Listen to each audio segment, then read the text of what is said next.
नमस्कार साथियों, स्वागत है आपका हमारे YouTube channel SK competition classes में। ये संविधान सीरीज का पहला भाग है। इसमें हम संविधान के 100 क्वेश्चंस के माध्यम से पूरा संविधान पढ़ेंगे। यहाँ पे पूरे संविधान का मतलब है पूरा संविधान, न कि 100 इम्पोर्टेंट क्वेश्चंस। तो चलिए शुरू करते हैं। इससे पहले अगर आप चैनल पे नए हैं तो चैनल को सब्सक्राइब कर लीजिए, बेल आइकन दबा लीजिए ताकि आपको नोटिफिकेशन भी मिलता रहे, और वीडियो अच्छा लगे तो लाइक कर दीजिए और अपने दोस्तों के साथ भी इसको शेयर कीजिए। चलिए शुरू करते हैं। आपके सामने ये संविधान की प्रस्तावना की फ़ोटो है। इसको देखकर बिल्कुल डरने की ज़रूरत नहीं है, बिल्कुल भी ज़रूरत नहीं है। इसका कोई भी पार्ट आपको याद नहीं करना है, कोई भी पार्ट पढ़ना भी नहीं है। बस इसको हम 20 सेकंड में देख के समझते हैं। इससे क्वेश्चंस भी आते हैं, तो वो देखते हैं। पहला लिखा है हम भारत के लोग। इसका मतलब हुआ ये संविधान का स्रोत बता रहा है। संविधान का स्रोत का क्या है? हम भारत के लोग जो हैं वो संविधान का स्रोत हैं। संविधान किसने बनाया है? हम भारत के लोगों ने बनाया है। भारत को एक संपूर्ण प्रभुत्व संपन्न समाजवादी पंथ निरपेक्ष लोकतंत्रात्मक गणराज्य बनाने के लिए इसके 4 शब्द दिए गए हैं: संपूर्ण प्रभुत्व संपन्न समाजवादी पंथ निरपेक्ष और लोकतंत्रात्मक। इनका सीरियल याद करके रखना। ये क्वेश्चन पूछा जाता है और सीरियल इसमें मिसमैच कर दिया जाता है। संविधान में 3 प्रकार के प्रस्तावना में 3 प्रकार के न्याय की बात की गई है: सामाजिक, आर्थिक और राजनीतिक न्याय। 3 प्रकार के न्याय की बात की गई। इसमें पूछता है कितने प्रकार के न्याय की बात की गई है, तो 3 हो जाएगा। कौन कौन से न्याय हैं? ये तीनों हैं। अगर कोई इसमें से अलग है तो वो ऑप्शन गलत होगा। प्रतिष्ठा और अवसर की समानता की बात की गई है। क्वेश्चन कभी कभी आता है संविधान की प्रस्तावना में आर्थिक समानता की बात की गई है। नहीं, प्रतिष्ठा और अवसर की ही समानता की बात की गई है। संविधान हमारा 26 नवंबर 1949 को बनके तैयार हुआ था, और संविधान के कुछ प्रावधान जैसे नागरिकता और भी कुछ प्रावधान 26 नवंबर 1949 को ही लागू कर दिए गए थे, और बाकी बचा हुआ संविधान 26 जनवरी 1950 को लागू किया गया था। 26 नवंबर 1949 को संविधान को अंगीकृत, अधिनियमित और आत्मार्पित किया गया था संविधान सभा द्वारा। ठीक है, आगे चलते हैं। भारत के संविधान के निर्माताओं का मत निम्नलिखित में से किसमें प्रतिबिंबित होता है? ये उद्देशिका है, इसी को प्रस्तावना कहते हैं। इसमें संविधान निर्माताओं का मत प्रतिबिंबित होता है। ये उद्देशिका जो है संविधान का भाग है। ये कब कहा गया? केशवानंदा भारती केस में कहा गया 1973 में। संविधान का भाग है। क्योंकि संविधान का भाग है इसलिए इसमें संशोधन भी किया जा सकता है। क्योंकि संशोधन किया जा सकता है, जो कि अभी एक बार ही किया गया। कब किया गया? 42वां संविधान संशोधन 1976 में किया गया। इस संविधान संशोधन के माध्यम से प्रस्तावना में 3 शब्द जोड़े गए, जो कि समाजवादी, धर्मनिरपेक्ष और अखंडता। इसको पंथ निरपेक्ष भी कहते हैं, धर्मनिरपेक्ष भी कहते हैं। ठीक है, मूल कर्तव्य के बारे में थोड़ा देखते हैं, हालांकि इनको बाद में पढ़ेंगे। शुरुआत में मूल संविधान में मूल कर्तव्य नहीं थे। इसमें 10 मूल कर्तव्य बाद में जोड़े गए। कब जोड़े गए? 1976 में 42वें संविधान संशोधन द्वारा जोड़े गए। ये स्वर्ण सिंह समिति की सिफारिश पर इनको जोड़ा गया था। बाद में एक मूल कर्तव्य और जोड़ा गया, 11वां 86वें संविधान संशोधन 2002 द्वारा जोड़ा गया। इसमें क्या प्रावधान था? 6 से 14 वर्ष के बच्चों की शिक्षा को अवसर उपलब्ध करवाना हर माता पिता या गार्जियन का कर्तव्य होगा। ये इनका मौलिक कर्तव्य होगा। ये संविधान का 11वां मौलिक कर्तव्य है कि हर माता पिता का कर्तव्य होगा कि वह 6 से 14 वर्ष के बच्चों को शिक्षा के अवसर उपलब्ध करवाए। ठीक है, तो मूल कर्तव्य कितने हैं? टोटल 11। मूल संविधान में कोई नहीं था। 1976 में 10 जोड़े गए और 2002 में एक जोड़ा गया, तो टोटल मिला के 11 मूल कर्तव्य हैं। संविधान सभा के सम्मुख संविधान की प्रस्तावना का प्रस्ताव किसने रखा था? जवाहरलाल नेहरू ने रखा था। तब इसका नाम प्रस्तावना नहीं था, इसका नाम था उद्देश्य प्रस्ताव। उद्देश्य प्रस्ताव जवाहरलाल नेहरू ने संविधान सभा के सामने 13 दिसंबर 1946 को पेश किया था, और 22 जनवरी 1947 को ये संविधान सभा द्वारा पारित कर दिया गया। यही उद्देश्य प्रस्ताव आखिर में चलकर प्रस्तावना बना, संविधान की प्रस्तावना बना। प्रस्तावना में 3 प्रकार का न्याय बताया गया है: सामाजिक, आर्थिक और राजनीतिक न्याय। अभी हम देख चुके हैं। 42वें संविधान संशोधन द्वारा प्रस्तावना में 3 शब्द जोड़े गए। अभी अभी हमने देखा था, समाजवादी, पंथनिरपेक्ष और अखंडता। इस 42वें संविधान संशोधन को मिनी कॉन्स्टिट्यूशन भी कहते हैं। क्यों कहते हैं? क्योंकि इस संविधान संशोधन द्वारा संविधान के बहुत से प्रावधानों को बदल दिया गया था, इसीलिए इसको मिनी कॉन्स्टिट्यूशन भी कहते हैं। हालांकि 44वें संविधान संशोधन द्वारा बहुत सारे प्रावधानों को फिर से ज्यों का त्यों कर दिया गया था, वो अलग बात है। प्रस्तावना में स्वतंत्रता, समानता, बंधुत्व किस देश से लिए गए हैं? ये फ्रांस की क्रांति से लिए गए हैं। तीनों शब्द स्वतंत्रता, समानता और बंधुत्व। भारत में निम्नलिखित में से समाजवाद के किस रूप को अपनाया गया है? भारत में लोकतांत्रिक समाजवाद को अपनाया गया है। भारत के संविधान की उद्देशिका में कितने प्रकार के न्याय की बात की गई है? ये 3 प्रकार का न्याय की बात की गई है, सामाजिक, आर्थिक और राजनीतिक न्याय। कुछ फैक्ट देखते हैं। संविधान की प्रस्तावना दीर्घकालीन सपनों का विचार है। ये किसने कहा? ये किसके विचार थे? सर अल्लादी कृष्णा स्वामी अय्यर के विचार थे। निम्नलिखित में से भारतीय संविधान की प्रस्तावना को हमारे संप्रभु प्रजातांत्रिक गणराज्य की जन्म कुंडली किसने कहा? ये के.एम. मुंशी ने कहा था। भारतीय संविधान का कौन सा भाग संविधान की आत्मा कहा जाता है? ये प्रस्तावना को संविधान की आत्मा कहा जाता है। आगे चलते हैं। भारत के संविधान की उद्देशिका के संबंध में निम्नलिखित में से कौन सा कथन सही नहीं है? उद्देशिका संविधान का भाग है, बिल्कुल बात सही है। संविधान का एक अंश है, जो कि 1973 में केशवानंदा भारती विवाद में कहा गया। इसमें संविधान के उद्देश्य का उल्लेख है, नाम से ही पता चलता है। उद्देशिका का मतलब उद्देश्य, क्या उद्देश्य होगा संविधान का, ये वर्णित है। 1976 में उद्देशिका में समाजवादी शब्द जोड़ा गया। हाँ, 3 शब्द जोड़े गए थे, समाजवादी, पंथनिरपेक्ष और अखंडता।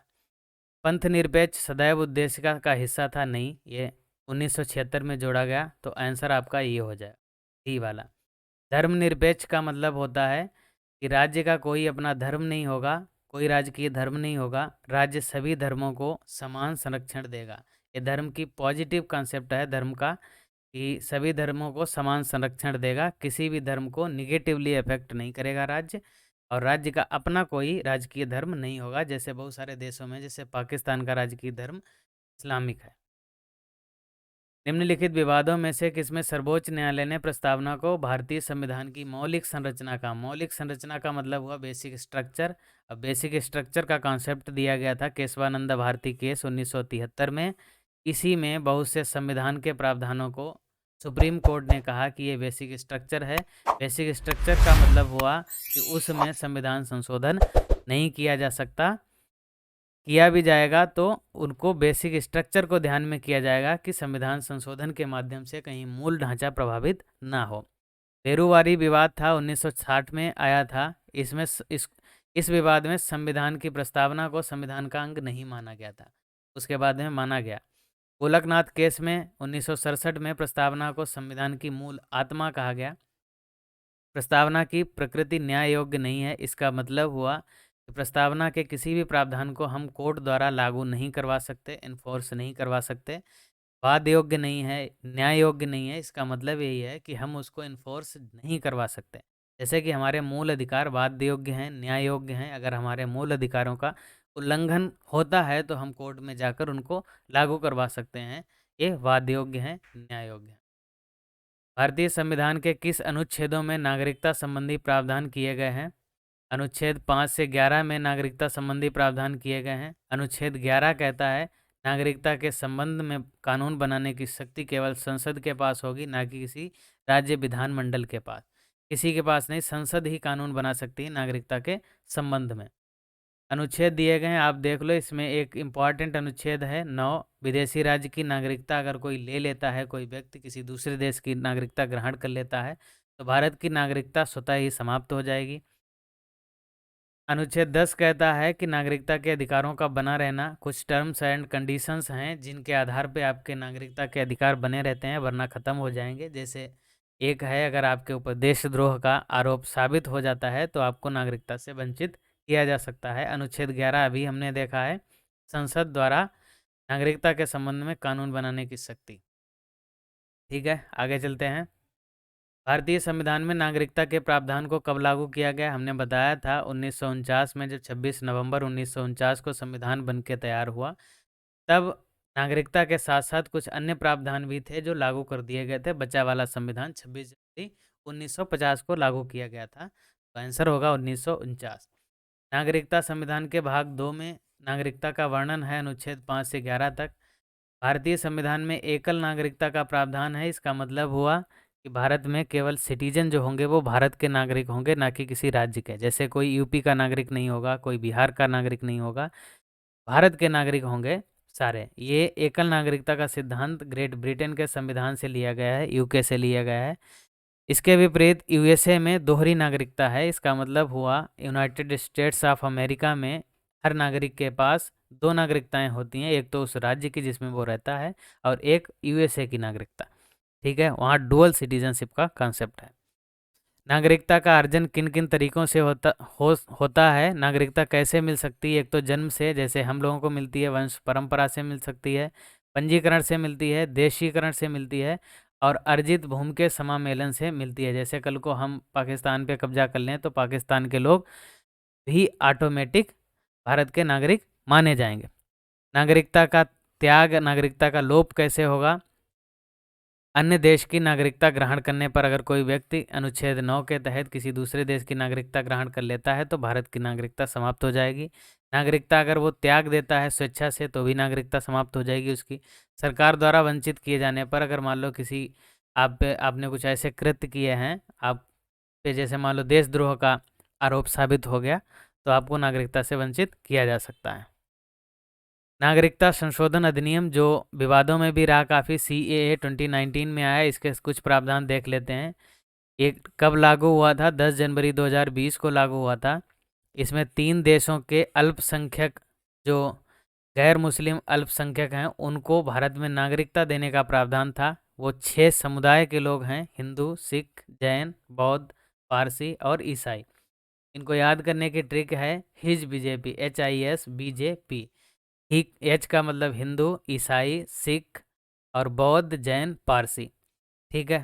ये नागरिकता संशोधन अधिनियम 2019 कहाँ लागू नहीं हुआ, कहाँ लागू नहीं होगा? ये 6वीं अनुसूची के जो 4 राज्य हैं नॉर्थ ईस्ट के, असम, मेघालय, त्रिपुरा और मिजोरम, यहाँ लागू नहीं होगा।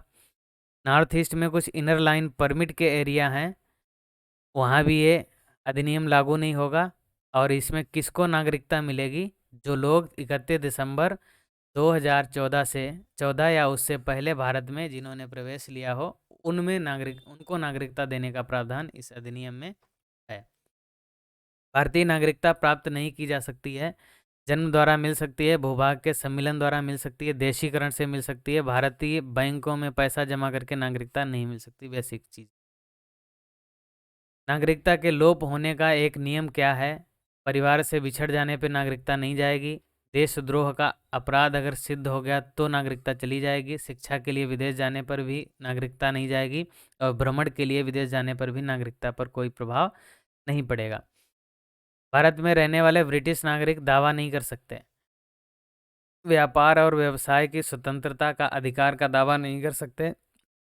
संविधान के 12 से 35 तक मूल अधिकार जो संविधान में दिए गए हैं, उनमें से कुछ मूल अधिकार ऐसे हैं जो केवल भारतीय नागरिकों को प्राप्त हैं, जो कि अनुच्छेद 15, 16, 19, 29 और 30 के तहत, ये 5 अनुच्छेदों के तहत जो मौलिक अधिकार हैं वो केवल भारतीय नागरिकों को प्राप्त हैं, विदेशियों को नहीं।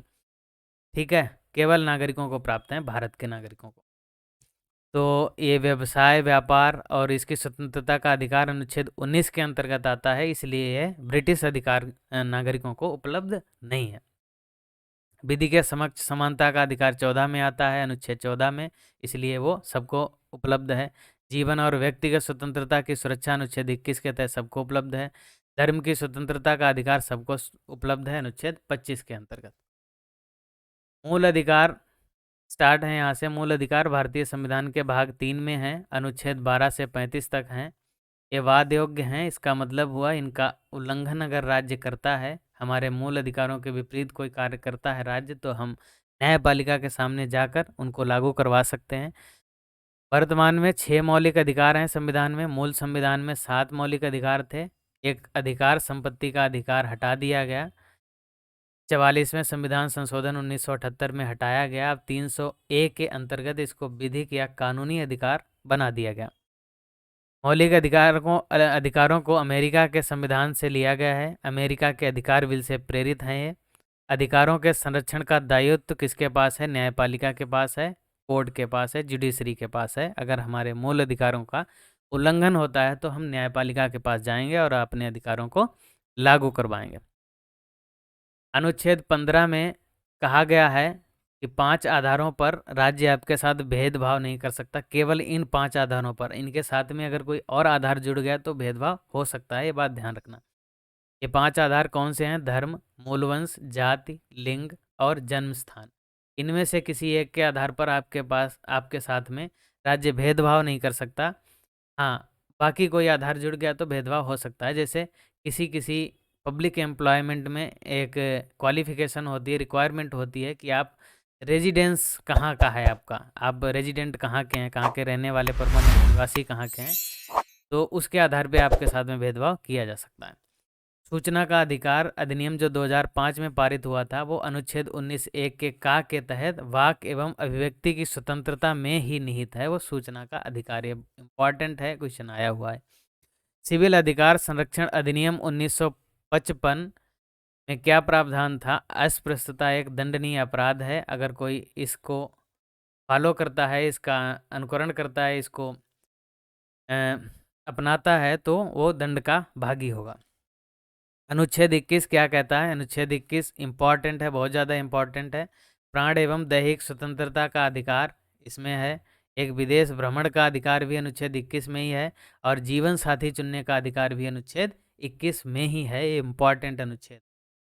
बाकी एक एक अनुच्छेद हम यहाँ पे नहीं बता रहे, जो इम्पोर्टेंट है सारे बताए जा रहे हैं। बाकी हमने एक वीडियो पहले से ही बना रखा है इम्पोर्टेंट अनुच्छेद जो संविधान के हैं, 20-25 मिनट का है। आप लिंक डिस्क्रिप्शन में मिल जाएगा, आप चाहें तो उसको जाके देख भी सकते हैं।